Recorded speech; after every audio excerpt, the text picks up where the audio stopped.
दोस्तों, लोगों के मन में हमेशा ये सवाल रहा है कि आखिर अपने अंतर आत्मा के आवाज़ को कैसे जानें, कैसे समझें कि जो भी आवाज़ हमारे भीतर से आती है वो वास्तव में अंतर आत्मा की ही है। वो आवाज़ मन से भी हो सकती है, क्योंकि हमारे मन बड़ा ही चंचल है।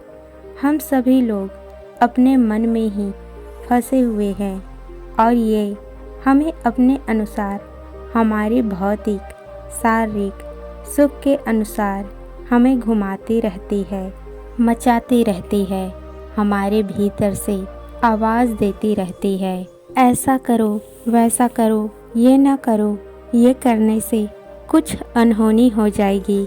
इसी तरह की भ्रांतियाँ हमारे मन में उठती रहती है और हम ये समझकर कि वो हमारे भीतर की आवाज़ है, हमारे अंतर आत्मा की आवाज़ है, बिना सोचे समझे, बिना अपने विवेक का उपयोग किए वो काम कर देते हैं। और जब बाद में उसका परिभाती होता है तो परिणाम का फल हमें ही भोगना पड़ती है, हमारे शरीर को भोगनी पड़ती है। और उसी पीड़ा में हमारी बुद्धि, हमारे विवेक काम नहीं करती।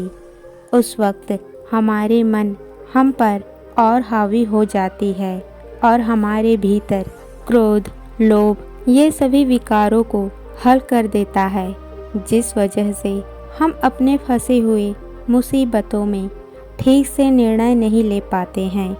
गौतम बुद्ध ने कहा है, जब तक किसी व्यक्ति का मन शांत नहीं होता है, उसके मन में ढेरों प्रश्न उठते रहते हैं, उसकी परेशानियां बनी रहती है।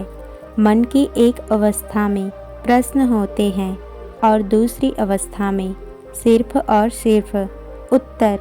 ज़्यादातर प्रश्न हमारे मन में ही उठते हैं और हमें लगता है कि ये हमारे अंतर आत्मा की आवाज़ है, हमारे भीतर की आवाज़ है। झूठ की वजह से हमारे मन उत्तर की अवस्था तक पहुंच ही नहीं पाता है, लेकिन जब हम मौन हो जाएंगे तो हमारा मन उस दूसरे अवस्था में पहुंच जाता है जहां हमारे पास उत्तर ही उत्तर होते हैं। अब बात यह उठती है कि हमारे मन शांत कैसे होगी, हम अपने भीतर की आवाज़ को कैसे समझेंगे। आइए इसे ठीक से समझते हैं। दोस्तों, गौतम बुद्ध की एक छोटी सी कहानी से। महात्मा बुद्ध अपने शिष्यों के प्रति बड़ा स्नेह रखते थे। एक दिन उन्होंने अपने शिष्यों को अंतर आत्मा की व्याख्या करते हुए एक कथा सुनाई। वो बोले, किसी नगर में एक साधु रहता था। उसके चेहरे पर हर घड़ी प्रसन्नता छाई रहती है। उसके जीवन में आनंद का साम्राज्य था। लोग अपनी अपनी समस्याएं लेकर उसके पास आते थे और संतुष्ट होकर जाते थे। एक दिन एक सेठ साधु के पास आया और उन्हें प्रणाम करके बोला, महाराज, मेरे पास किसी चीज़ की कमी नहीं है। मेरे पास धन संपत्ति, धन दौलत,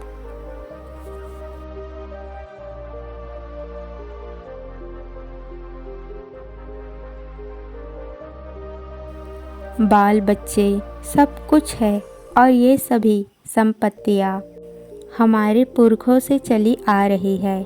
मेरे पास सुख की वो सभी चीज़ें हैं, लेकिन फिर भी मेरा मन बड़ा अशांत रहता है।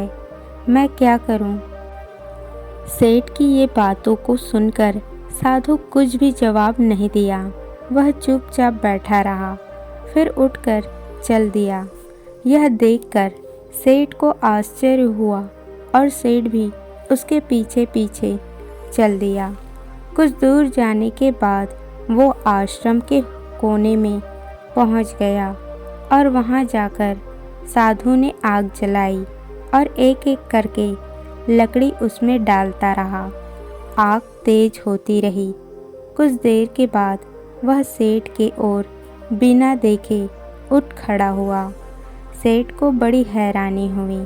बेचारा, वह तो अपना दुख लेकर साधु के पास आया था, पर साधु अपने कामों में लगा रहा और फिर बिना कुछ कहे वहाँ से जा रहा था। जब सेठ को सब्र नहीं हुआ तो सेठ ने आगे बढ़कर कहा, स्वामी जी, मैं बड़ी आशा लेकर आपके सेवा में आया हूँ, मुझे कुछ रास्ता तो बताइए। साधु बड़े जोर जोर से हंसते हुए बोला, अरे मूर्ख, मैं इतनी देर से कर क्या रहा था, तुझे रास्ता ही तो बता रहा था। देख, हर आदमी के अंदर एक आग होती है, अगर उसमें प्यार की आहुति दो तो वह आनंद देती है, घृणा की आहुति दो तो वह जलती है। तो अपने आग में रात दिन काम, क्रोध, लोभ, मोह, मधु मत्सर की लकड़ियाँ डाल रहा है। भले आदमी अगर बीज अशांति के बोएगा तो अशांति का फल वैसा पाएगा। अपनी अंतर आत्मा को टटोलो। सुख और दुख बाहर नहीं है, बल्कि तेरे भीतर है। साधु की ये बातें सुनकर सेठ की आंखें खुल गई। उसे सही रास्ता मिल गया, जिससे उसका जीवन नए दिशा में मुड़ गया। फिर गौतम बुद्ध अपने शिष्यों से बोले कि ये जो सुख दुख, परेशानियाँ, ये सभी चीज़ें हमारे मन में उठते हैं, हमारे भीतर उठते हैं। इसलिए अपने मन को स्वस्थ रखो, अपने मन को साफ करो, उसे शांत करो, वश में करो। जब तुम्हारे मन में शांति आएगी, जब तुम्हारा मन शांत होगा तो हमारे विचार कम आएंगे, तुम्हारे भीतर क्रोध नहीं आएगा। और जब तुम इसे समझने लगोगे तो सभी विकारों, काम, क्रोध, लोभ, मोह, ये सभी भीतर नहीं आएगा। धीरे धीरे इसका अंत होने लगेगा और तुम अपने भीतर की आवाज़ को सुन पाओगे। दोस्तों, व्यक्तित्व का विकास जीवन की महत्वपूर्ण आवश्यकता है।